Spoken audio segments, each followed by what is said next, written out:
El Real Decreto 14/2013 tiene por título Adaptación del derecho español a la normativa de la Unión Europea sobre supervisión y solvencia bancaria. Y buena parte del contenido se ciña a ese título, efectivamente. Se dedica a transponer normativa europea a la legislación española. Y con esa parte del Real Decreto nosotros no tenemos ningún problema. No tenemos ningún problema en apoyarla. Hay cambios en la supervisión y solvencia que tienen como objetivo caminar hacia la unión bancaria. Y nosotros somos partidarios de la unión bancaria. Lo único que lamentamos es precisamente que no vaya más allá. Usted conoce mejor esta materia, acaba de volver de esas maratonianas reuniones, pero en nuestra opinión se ha avanzado mucho en la supervisión común, mucho menos en el Fondo de Garantía Común, y el mecanismo de resolución va a mutualizar poca deuda o demasiado tarde. Desde luego, lo que ya está claro es que la recapitalización directa en el caso español no se va a producir. Esos 41.000 millones que al principio se anunciaron como que serían a cargo de fondos comunes, ya está claro que en el caso de España no va a ser así. Nos decepciona, por tanto, el poco ambicioso diseño de la unión bancaria, aunque, por supuesto, tampoco creemos que sea responsabilidad del Gobierno español. Hay otros socios poderosos más determinantes en ese resultado. En ese sentido, nos parece bien adaptar las funciones supervisoras del Banco de España, de la Comisión Nacional del Mercado de Valores, a este nuevo contexto. Y nos parece también positivo aumentar las competencias del Banco de España, permitirle que elabore guías técnicas, permitirle que conteste en forma de consultas vinculantes, como hace la Administración tributaria, para así ayudar a interpretar la normativa, en este caso la normativa de supervisión. Todos estos cambios nos parecen acertados. Asimismo, apoyamos también las medidas que tienen que ver con limitar las retribuciones variables. Es cierto que aquí no estamos hablando de las retribuciones totales, estamos hablando de la proporción entre retribución variable y retribución fija. Como norma general, la retribución variable solo puede ser el 100% de la fija y, en casos excepcionales, si lo apoyan más de 2/3 de la Junta de Accionistas, puede llegar a ser el 200%. Esto nos parece bien porque ha habido excesos en la remuneración variable y muchos de los incentivos cortoplacistas que ha habido en la dirección de las entidades ha tenido que ver con ese diseño de la retribución variable.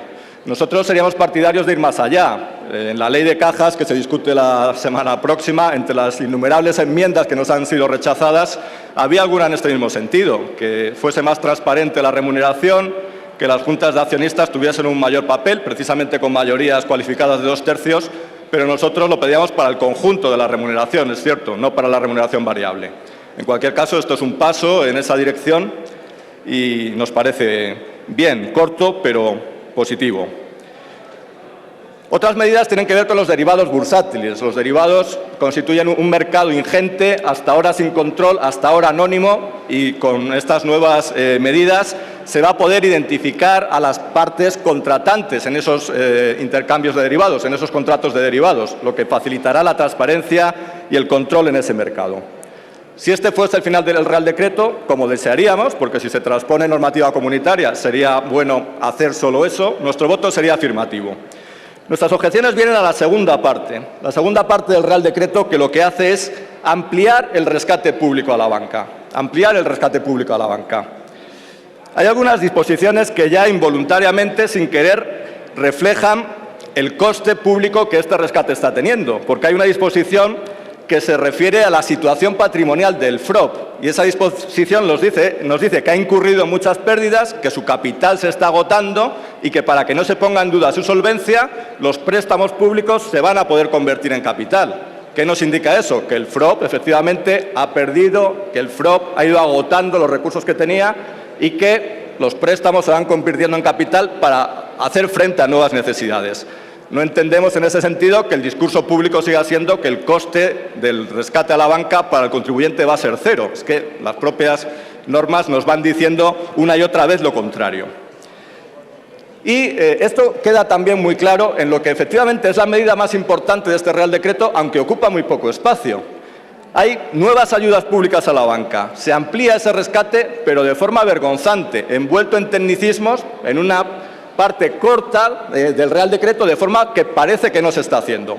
Eso nos preocupa especialmente, porque somos contrarios a la ampliación del rescate público, si no es con unas condiciones muy determinadas, pero peor todavía nos parece que esto se haga de espaldas a la opinión pública, se haga sin transparencia, se haga de forma vergonzante, escudándose en tecnicismos. Esto se suma a las ayudas anteriores. Yo podría hacer una estimación personal de ese coste hasta ahora, pero se me diría que estoy sesgado, así que voy a apelar al argumento de autoridad. Dos reputados economistas, Aristóbulo de Juan y Joaquín Maudós, hace pocos días hacían una estimación de ese coste. Voy a replicar sus datos. Ellos nos dicen que hasta ahora las ayudas públicas, en términos de solvencia, ascienden a 61.300 millones, que Eurostat da 43.479 de esas ayudas públicas a solvencia ya por perdidos, y que a esas ayudas a solvencia, de las que hay 43.000 millones perdidos, hay que sumar los esquemas de protección de activos, que avalan riesgos hasta una cuantía máxima de 36.600 millones. A esto habría que sumar algo más todavía. Son los avales públicos a la deuda, tanto del Sareb como del conjunto de las entidades. Estamos hablando de cifras ingentes, decenas de miles de millones de euros, que no son mías, son de dos economistas independientes muy reputados. Hay estimaciones que podrían ser incluso mayores. ¿Qué se hace aquí? Aumentar todavía estas ayudas, ampliar el rescate. Es un tema técnico, pero intuitivamente tampoco difícil de explicar a los ciudadanos que nos puedan estar escuchando. Lo que estamos hablando es de activos fiscales diferidos. Estamos hablando de la posibilidad de deducirse impuestos en el futuro de los beneficios futuros. Eso hoy en día la banca lo contabiliza como un activo, la posibilidad de deducirse impuestos en el futuro a cargo de los beneficios futuros. Y ha generado esos derechos con las provisiones que ha realizado en el pasado y con las aportaciones a planes de pensiones privados. Basilea III no va a permitir que esto siga computando como capital de alta calidad. ¿Por qué? Porque no es seguro que esas deducciones se realicen. Depende de que la entidad tenga beneficios. Depende de que la entidad no quiebre también. Por tanto, es un derecho que puede no llegar a realizarse. Este derecho, sin embargo, es muy importante para la banca española porque, sorprendentemente, hay entidades que tienen el 30% de su capital en estos activos fiscales diferidos. Otras, no voy a nombrar, otras tienen hasta el 70% de su capital. Es sorprendente para el profano que la banca tenga su capital de alta calidad en algo tan etéreo como el derecho a deducciones fiscales futuras, pero así es. ¿Qué hace el Gobierno para mantener esto como capital de alta calidad tras Basilea III?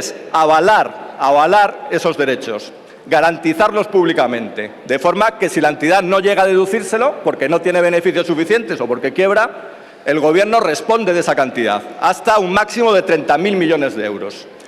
Esto es un aval público y, por tanto, esto es una ayuda pública. Yo lo que no entiendo es que un economista como usted, un economista del Estado con formación, nos diga que el coste público del rescate va a ser cero durante meses y ahora nos diga que un aval público, una garantía pública, no es una ayuda pública. Si es así, explíqueselo a quien pide una hipoteca. Aválele con cargo al sector público la hipoteca, como no cuesta nada, o dígaselo a la pyme que pide un crédito. Dele un aval público, como no tiene ninguna consecuencia. En fin, es un aval público por potencialmente 30.000 millones y, por tanto, una ayuda pública más a la banca. Nosotros hemos insistido en todas las ayudas anteriores que para poder apoyarlas tenían que darse una serie de condiciones adicionales que no se han cumplido hasta ahora ni se cumplen ahora. Estas condiciones, como saben sus señorías, y voy a resumir muy brevemente, tienen que ver primero con la exigencia de responsabilidades a los causantes de este desastre financiero y de este rescate público multimillonario, tema esencialmente pendiente. En segundo lugar, claridad de cuánto va a costar esto, no puede seguir diciéndose que cero, y cómo se va a recuperar en la medida de lo posible en el futuro. En tercer lugar, las ayudas tienen que estar ligadas a la recuperación del crédito, que efectivamente, como señalaba algún portavoz anteriormente, hoy se contrae a tasas muy fuertes. Parece que el problema está solucionado, pero no. El crédito a familias, empresas, se contrae a fuertes tasas. Otra condición sería el uso social de parte del stock de vivienda. Y, por último, pero no menos importante, solucionar el problema de los preferentistas estafados, que se ha solucionado solo muy parcialmente. Estas condiciones no se cumplen y, por tanto, no podemos apoyar una ayuda pública a la banca. ¿Cuál es nuestra postura ante el Real Decreto? Como siempre, nos mezclan cuestiones. Apoyamos la transposición europea, nos oponemos a ampliar la ayuda pública a la banca y, por coherencia, nos vemos obligados a abstenernos en el conjunto del Real Decreto. Pero creemos que estas dos cuestiones deberían haberse tratado por separado.